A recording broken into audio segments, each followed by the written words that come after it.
Hello there, my name is Sue and I'm going to be talking to you today about ALPS at Key Stage 4. This webinar is really designed to give you an overview of Connect ALPS and Connect Interactive at Key Stage 4 if you are already using us at Key Stage 5. If you're brand new to ALPS at Key Stage 4 or 5, we have some introduction webinars which are possibly more suitable, where I'll take you through the methodology in more detail. I'm going to do a little bit of methodology here, but not lots. So looking at ALPS at Key Stage 4 is really the purpose today. So I'm going to give you an overview of the benchmarks. I just thought it would be useful for you to see some of the numbers, particularly if you've only been using us Key Stage 5. A quick overview of Connect Interactive at Key Stage 4. It's predominantly identical to Key Stage 5. The tools are all the same. There's just a few subtleties that we might want to look at during the course of this webinar. And as I say, it presumes that you are using ALPS or that you have an understanding of the methodology at Key Stage 5. So what do you gain at Key Stage 4 then? So the first thing that I've popped down there is the ALPS thermometer. For me, I was a deputy head for a lot of years and used ALPS at Key Stage 5 in that time. The thermometer is really a great visual tool, isn't it? And if you have staff who are a little bit less data savvy or less comfortable with data, the great thing about the thermometer is that you can very quickly just look at it and have then the critical conversations around how it looks and why it looks the way it does in terms of where on the thermometer the subject grading is. And for me, that was one of the most powerful things. We could talk about numbers if we wanted to, but we didn't have to. We very quickly got into talking about the students and the impact that those students have on that subject grading. And that's obviously even easier with Connect Interactive, which we'll see later in the webinar.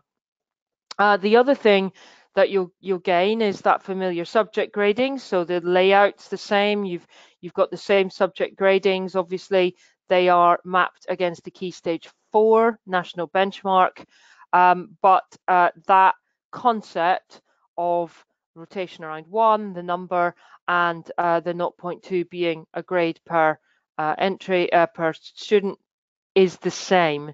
So you're really sort of taking the idea of whatever you're doing at Key Stage 5 and making it the same at Key Stage 4. So you're only really dealing with one analysis system. The student performance overview we will look at effectively again the same as Key Stage 5. There is one additional comparison tool on there which we will look at, which is 5+ in English and in maths, but effectively it's the same performance tool that you're getting there to look at all of your individual student progress indicators. And then on results day, it's straight into your teacher's inbox, if you like. The minute you have some data to upload, and the minute it's uploaded, it's there, and it's available not just to SLT, but also to subject leaders to do their analysis, and subject teachers for them to do their analysis. So you're very quickly getting right down to the student level, and then hopefully looking at what it is that's going to make that impact on them and their progress, rather than spending a long time looking at the actual analysis sitting behind it. So that's just a very quick overview of what I think the key points are. Effectively then what I'm saying is if you're using the same system, Key Stage 4 and Key Stage 5, then staff have got more chance of getting it and more clearer messages going out to them about what you're expecting them to do with their analysis. So let's just look at the methodology. I'm going to talk about the measurement of progress at Key Stage 4, how we generate the numbers, and then where those minimum expected grades come from. This is going to be very brief, but just to give you sight of those megs, really. Okay, so slightly complicated.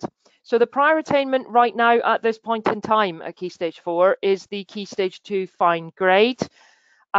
It is currently then for year 10 and 11, that's in this academic year 2018-19. And we are measuring the progress made from that Key Stage 2 fine grade to their output at GCSE. So their average GCSE output.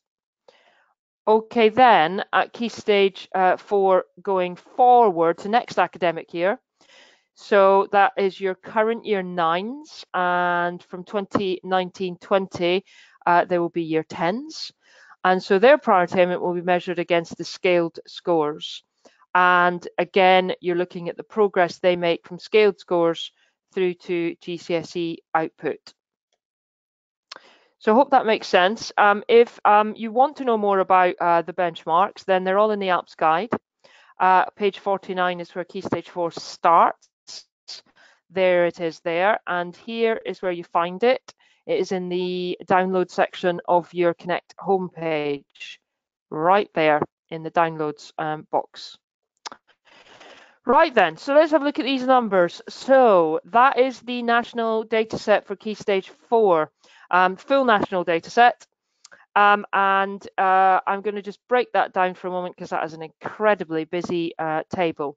So first of all, as with Key Stage 5, we're breaking it down into prior attainment bands. So this is their Key Stage 2 fine score at this point in time. There are the bands, and what I've done is I just pop next to them the scaled score bands that you potentially be using with current year 9 or, as I say, year 10 going into next academic year. That then becomes that top line of that table, okay? And you've got some student numbers and percentages for each of those bands. So what we now look at is how each student, how the different groups of students have performed in each of those bands. So I'm just going to focus on that top band, all right? So in that top band then, you have got the top provider in the dataset achieved 8.44 points with students in that highest prior attainment band, which is equivalent to a 9/8 grade. And then at the bottom end, that provider down there made 6 minus, so 5.536 minus equivalent grade progress on average with students in that prior attainment band. So that's quite a big difference between the top provider and the lowest provider, okay? Now, what ALPS looks at is that provider there at the 75% line. What did they do? So in this national data set, they pretty much on average gained a grade 8 with those students, though that category of students, 7.83, those category of students got a grade 8, okay? So that then becomes what ALPS calls the minimum expected grade for that band of students. So grade 8 would be the minimum expected grade for that top prior attainment band. That's minimum, and it's average across their GCSEs, all right? Okay, so if I then show you the whole table again, you've got a dark red line across that table, and for each of those prior attainment bands, then that is the minimum expected grade, because that's what the provider at 75% line got with that individual category of student across the board. Hopefully that makes sense. If it doesn't, as I say, we've got our Intro to ALPS webinar where that's explained in a little bit more detail. So I've just set those out for you there. The guide has more details on double award science, etc. But that's generally what we're then saying. That's the vertical version of that minimum expected grade table. Okay, so hopefully that makes sense. So those are numbers. That's all the methodology I'm going to go through. So we're going to have a look at Connect Interactive now. So what I've got is some Year 11 data, and I have got a few different grade points now. When I say grade points, that's sort of your input points into Connect data. So I'm going to be looking at some 2017-18 examination outcomes for Year 11. And then for the new Year 11, so that would be your current Year 11s for 2018-19, I've got 2 monitoring points for us to just have a look at and not analyze in a lot of detail, just look at what you can do with your analysis tools. Now, the reason I'm saying that is because it's great to be able to, and obviously you have to analyze your examination outcomes.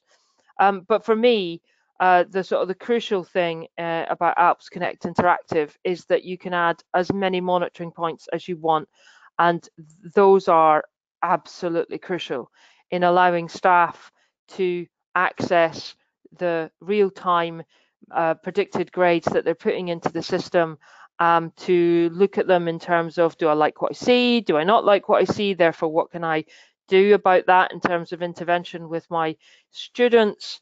If I don't like what I see, that is, and they can then, develop very quickly develop strategies to improve their subject grading or their teaching set gradings going forward. So I'm going to just show you 3 short videos. I'm going to talk you through 3 short videos, just highlighting the key aspects of Key Stage 4 Connect Interactive. All right, so I'm going to start with this little video, and this is subject monitoring. Okay, so what I'm going to take you through is I'm going to take you through the subject area. And here I've got my 3 monitoring points as I described, your exam and your 2 monitoring points for the current for Year 11. I can add a 4th, but I'm just going to do those 3. If I want to change those monitoring points, I do it like so. I can manipulate my grade sets there. Okay. Right then, so we've got our subjects and the subject grading going from entries, score, and grades. I'm going to show you how you might look at comparison groups at Key Stage 4. There are some quick groups here that I've added. SEND was a custom group that I added. Let me just show you how I can apply that because I added it at the beginning. I wanted to track my SEND students. So what I can do is I can put that comparison on, show all students in one table, and I can look at my gaps for that grade point, and I can look at my SEND students. Some other comparisons that you might want to do. So this is the custom groups. And what I'm going to do here is I'm going to add a couple of custom comparisons onto my analysis. One of them I'm going to use is boys, just all boys. And then the other one is I'm going to use white British boys. Okay, so I've got to just add those. So I'm going to choose boys from that drop down list there. And then on this one, I'm going to do a multiple comparison. So first of all, I choose boys, and then I choose my ethnicity as white British and add that. And now I've got 2 custom comparison groups. Okay, one is a single and one's got a double comparison on it.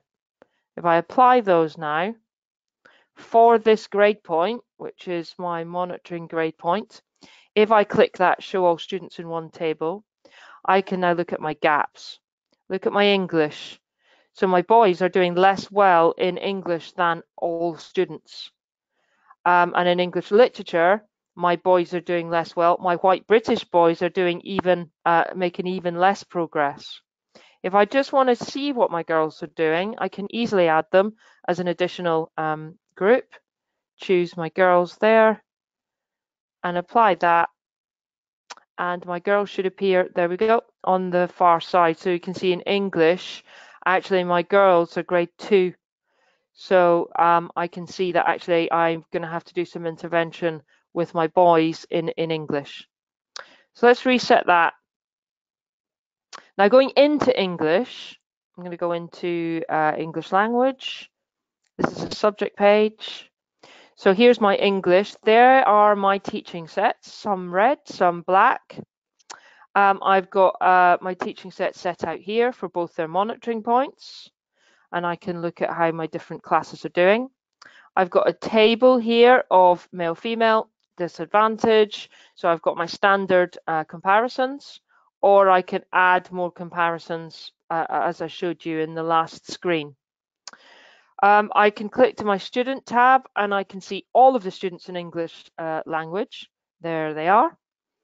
Prior attainment, minimum expected grade for everybody, and a fine grade, which is fine graded, which I'll talk about in a moment when I go into that fine grade tab. Okay. I can filter by prior attainment and bring my highest prior attainers to the top just to see how they're doing. I can click on any one of them, bring up the card.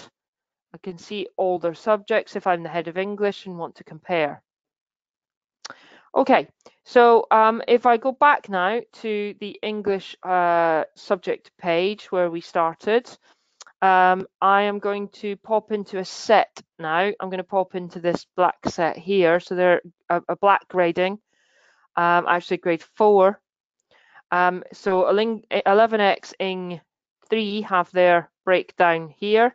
Can you see that there's a gap there between the boys and the girls of around about 0.07? So the boys are underperforming almost half a grade lower than the girls in this set. Let's have a look at them so I can filter on them. Now, my what if? I'm a grade 4. What if I want to be a grade 3? I've got 4 students that will need to improve. If I'm going to jump my set to a grade 3, then I can look at my individual students and I can do some what if analysis. So for example, this student here is a grade 5 Meg, grade 5, let's say they get that. And I'm just making this up now, but you've already seen that just by adding a few grades to some students, I've achieved that additional grade.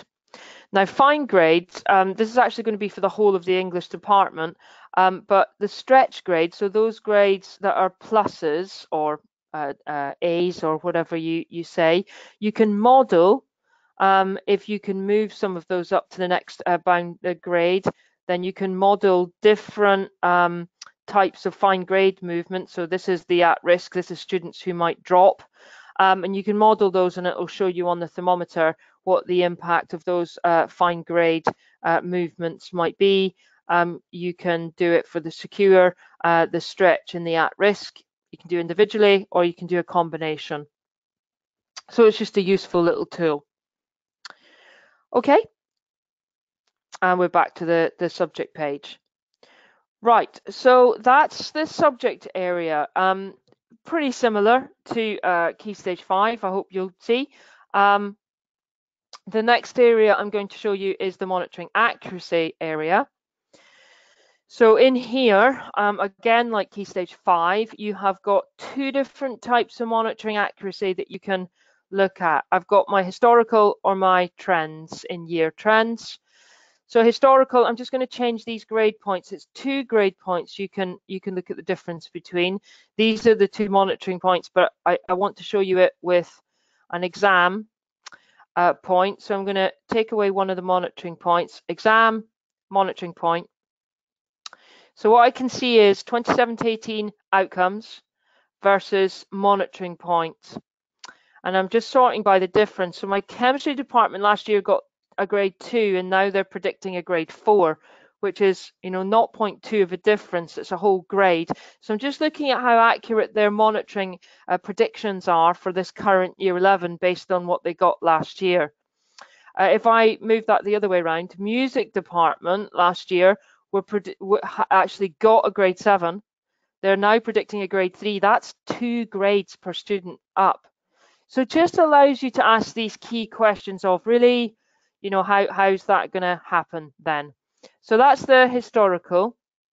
The in-year trends gives you the opportunity to put more than 2. I'm just going to keep 2 monitoring points on there because I've only got 2 in my system. But you can put up to 4 monitoring point trends, and you can look at the trends. Mine are pretty much the same, apologies, but you can look at the trends across time within an academic year. Let's just look at the literature trend. So these are my teaching sets, and I can superimpose. Can you see the difference in what each teaching set is predicting as the year has gone on? So some have stayed the same, and actually some have increased their predictions by a grade. Again, it just allows you to ask those questions of the teachers. So what I'm doing now is I'm just putting on an exam year, so that in that in-year trend area, I just add that now, in that in-year trend area, you can see the impact of that putting that exam point on, where you actually get last year's grade superimposed onto that graph, just so that you can see how your subject's doing in relation to what they've done in previous years, really. So I'd say that monitoring accuracy has been quite popular. It's an area where you've just got the ability to ask some questions of how accurate predicted grades are. Okay, the final area is the student performance area. Almost done. There are all your students in year 11.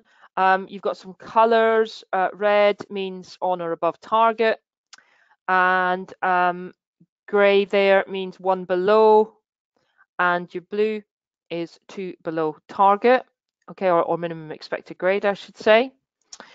Again, you can pop into a student card and have a look at their data for MP1, monitoring point 1, monitoring point 2. I'm just going to show you a few comparisons really here. So the quick comparisons, as with Key Stage 5, you've got student performance groups with some of the categories there. Let's apply them and have a look at a few. So you've got above target in all subjects, or on and above target in all subjects. If you click it, 46 of them are on or above.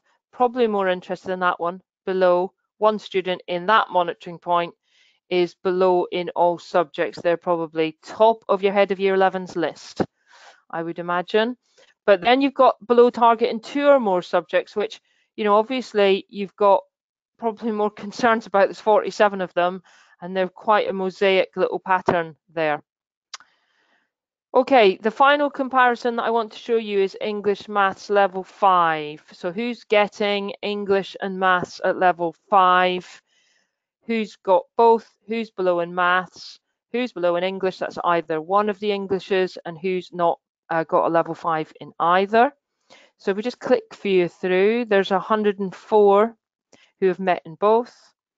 Maths, 37, so obviously your head of Maths is going to be hopefully all over them. They've got a 5 in English and a 3 in Maths, that one. So hopefully top of the Maths list intervention. Only 6 in English. So they've got a 5 in Maths, but they're a 4+ in English language. So not far to go to get them over the hill, as they say. These are not met in either. I'm just showing you this student 101 because, bless that person, they're red in both, but a level 3. So actually working really hard, but clearly not getting either. Final thing is you can export any of these comparison pages to Excel. If you export them to Excel, you get the performance groups maintained. Just dragging this across.